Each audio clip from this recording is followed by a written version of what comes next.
teams like overall are involved in the satellite process? So I know there's just so many different people, and you say like a big part is like coordinating all the different vendors, but what teams exactly are involved in working on a satellite launch at tomorrow?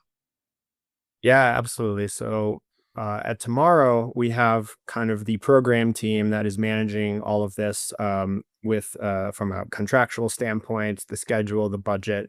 And then we have a very talented team of systems engineers that are in charge of the more of the technical aspects of the satellite program.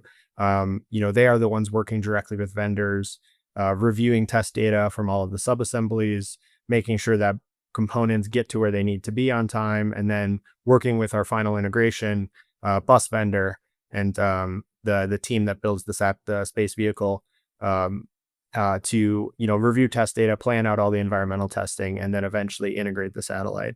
And that's the systems engineering team. And then we have the mission operations team, which is kind of part of the larger ground segment part of the program.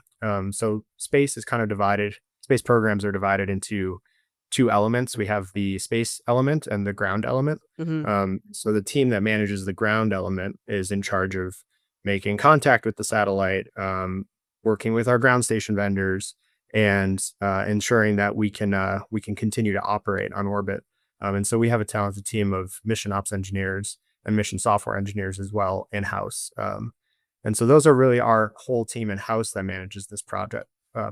And then we have our ground station network providers. We have a really we have really great partners in our ground station network providers that enable us to communicate with the satellite and maintain contact and do operations. And then our launch provider enables us to get on orbit, and that pretty much encompasses all of the different teams that are involved in this process.